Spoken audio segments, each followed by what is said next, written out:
বন্ধুরা, আমি গার্ডেন বন্ধু সানি বলছি। তো আজকে তোমরা আমার হাতে দেখতে পাচ্ছ একটা আমের গাছ। তো এই আমের নামটা হচ্ছে চন্দন খোসা আম। গাছটা দেখতেই পাচ্ছ, একটা এখনো গ্রো ব্যাগে লাগা আছে, যেটা আমি কালকে নার্সারি থেকে নিয়ে এসেছি গাছটাকে আমার ছাদ বাগানে লাগাবার জন্য। এই আমটা পাকলে খেতে অনেক সুন্দর আর গাছে অনেক পরিমাণে ফল ধরে, তার জন্য আমি এই আমটা নিয়ে এসেছি। এইটা আমাদের দেশি আমের এই একটা ভ্যারাইটি। তো নার্সারি থেকে কালকে কিনে এনেছি। তো আমি এটাকে এখন একটা 1 ফুটের টবে লাগাবো এই গাছটাকে। তো চলো আমরা এখন মাটি তৈরি করি, তারপরে গাছটাকে লাগাই। তো আমি মাটির জন্য নিয়ে নিয়েছি এঁটেল বালি মাটি মিক্স করা আছে এখানে। আর এইখানে দেখতে পাচ্ছ গোবর সার। আমি যতটা মাটি নিয়েছি তার 4 ভাগের 1 ভাগ আমি গোবর সার নিয়েছি।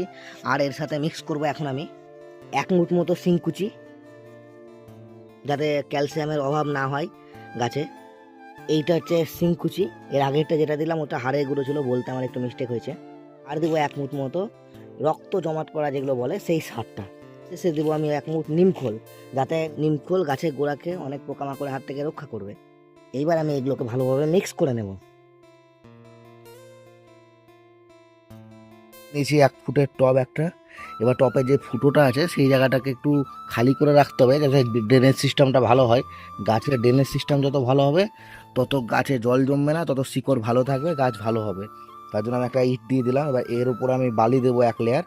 তো আমি এখানে বালি দিলাম, তোমরা বালির জায়গাতে পাথরও ব্যবহার করতে পারো। তো আমার কাছে পাথর নেই, বালি আছে, তার জন্য আমি এখন 1 লেয়ার বালিও দিলাম, যাতে জলটা এখান থেকে বেরিয়ে যায় পুরো ভালোভাবে। এবার আমি মাটি দিতে স্টার্ট করবো। এবার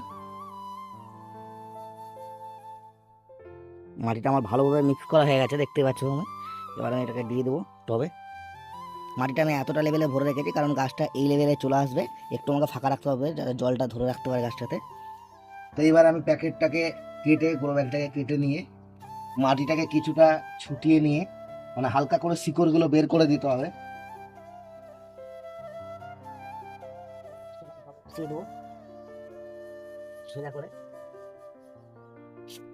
তো এইরকম ভাবে মাটি দিয়ে ভালোভাবে চিপে দেবো। তো ফাইনালি গাছটা আমার লাগানো হয়ে গেছে, দেখতেই পাচ্ছ টবে কত সুন্দরভাবে গাছটাকে আমি লাগিয়ে দিয়েছি। আর পাশে যে টবটা আছে ওইটাতে আমি একটা লেবুর গাছ লাগাবো, সেটা আমি কালকে লাগাবো। ওইটার একটা নতুন ভিডিও আসবে।